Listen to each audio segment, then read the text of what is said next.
Night falls on the plantation. The air is heavy, the cicadas loud. A young man, no older than 20, is ordered to the big house. Inside, the mistress waits. Her husband is away. She locks the door. What happens next will never be recorded in the plantation ledgers, but it will haunt him for the rest of his life. This was slavery's other battlefield, one fought in silence behind closed doors, and the victims could never speak. The forgotten power of white women in slavery. In the public imagination, white women in the antebellum South were delicate figures, sheltered, refined, morally pure. But behind the walls of the big house, they could be rulers of life and death. When husbands traveled for trade, politics, or war, the mistress became the master. She controlled rations, she gave punishment orders, she dictated who worked where, and sometimes who came to her room. How many times did these private orders hide something darker? How many men were summoned not for work, but for her? And if they refused, what power did they have to protect themselves? The summons. A summons could come in many forms. A whispered order in the kitchen, a message from another slave. Sometimes she'd simply tell him to fetch something from her chambers. He knew what it meant, and he also knew what was at stake. Because to disobey a mistress was to challenge her authority, and in slavery, that was dangerous. Some men were ordered late at night, others in the middle of the day, under the excuse of fixing something in her room. The door would close, the lock would turn, and what happened next could never be spoken aloud. If he said no, he might be whipped until his back was raw. If she wanted revenge, she could accuse him of something far worse, a crime that carried the noose.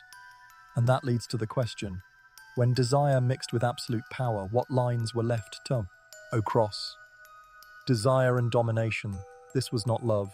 This was not romance. It was lust as a weapon, domination disguised as intimacy. Some white women fetishized the bodies of enslaved black men, framing them as both dangerous and desirable. They exploited stereotypes they themselves helped create, using them to justify both their attraction and their cruelty. If the man gave in, he lost his dignity and lived with the shame. If he refused, the mistress could destroy him with a single accusation. We know of cases where refusal was met with immediate punishment, days in the stocks, starvation, or being sold away from family. But the most dangerous consequence was the false cry of assault. In a world where white women's words were believed without question and black men's lives were worth nothing in court, the outcome was always the same. And so the question becomes, how many deaths were really cover-ups for rejection? The silent threat, enslaved men could not speak of what happened, not to their wives, not to their friends. To even hint at it could mean death. Society had painted all black men as predators, so any accusation from a white woman was instantly taken as truth.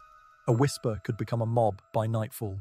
There's one recorded case from Mississippi where a mistress, furious at being refused, told her husband that the man had looked at her improperly.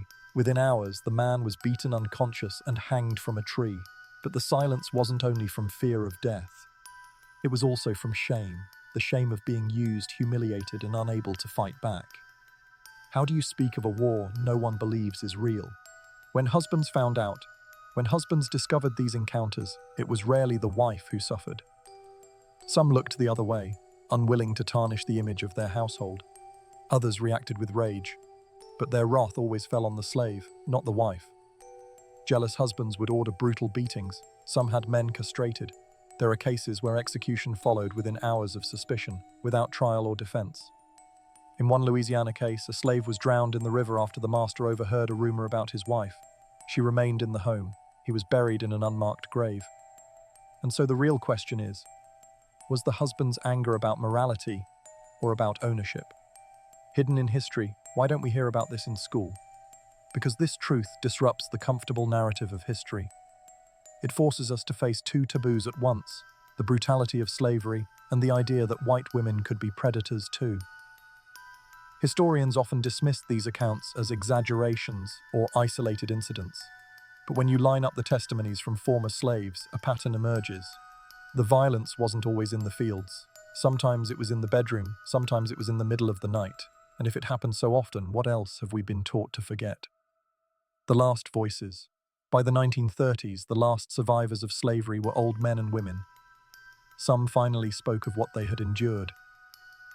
One man told interviewers, It was worse than the lash you can forget. It stays in your mind. Another said, you couldn't say no, and if you did, you wouldn't be alive to say it twice. These voices tell us a truth that history has tried to bury. Slavery was not just chains and whips, it was control over every part of a person's body, every part of their dignity, and every part of their silence. And some wars are fought where no one can see,